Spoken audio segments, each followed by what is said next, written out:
The hoard was found 5 years ago, and in that time we've achieved a great deal. The major conservation achievements have been cleaning and revealing the 4,000 objects and fragments from the soil, which is a slow but very important process where we document every single find, every single fragment. To work on the hoard is a great privilege for myself and all my colleagues. We will never get this opportunity again, and to be able to be the first people to uncover those objects and see them again after 1400 years is an amazing privilege. These were all elite objects owned by the top classes of society, so either elite warriors or the ruling classes, possibly royal family. And this is really important because we don't really have that many collections of this high status material. They really reflect the master craftsmen of the time. These objects are actually very surprising to the level of detail and the technology they were using to create them. Many of these things are imperfectly understood.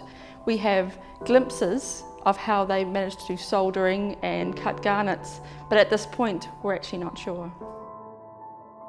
From piecing these objects together, we've made some discoveries already. So we discovered there's 84 pommel caps within the hoard, 179 hilt plates. We've definitely got fragments of a helmet. We also have lots of objects which are a complete mystery, like the mystery objects which we are yet to understand actually where it's from. We also have lots of other beautiful garnet strips which have no known parallels here or in Europe. And what's really interesting about all these objects is that they contain within them the artwork of the time, so that mix between pagan and Christian imagery. And that's really important and very interesting for these objects. We couldn't have done this on our own. This project is a very large project of interdisciplinary and collaborative research and working. The British Museum, we're using their scientific expertise to learn about the gold analysis and some of the unknown materials such as the pastes and the organics, things that we'll work on in the future as well. We also work with our colleagues at the Pottery Museum in Stoke-on-Trent.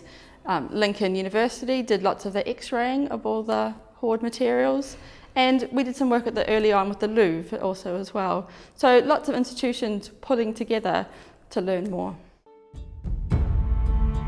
The project to date has given us many answers, but it also raises many questions. We hope to find out who buried the hoard, who did it belong to, and importantly, how they made these materials.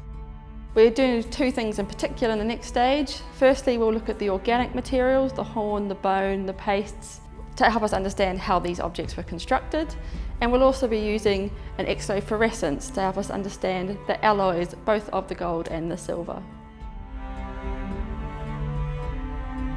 On behalf of the project team, I'd like to thank everyone who's been involved in this process, who have given their time, their enthusiasm, and have been so generous with both the acquisition of the find, but also supporting our research. Without your generous support, none of this would have been possible. Visit the new Staffordshire Hoard Gallery at Birmingham Museum and Art Gallery from the 17th of October 2014. To learn more about the Hoard and Anglo-Saxon Mercia, order this package from History West Midlands. The Staffordshire Hoard is jointly owned by Birmingham City Council and Stoke-on-Trent City Council.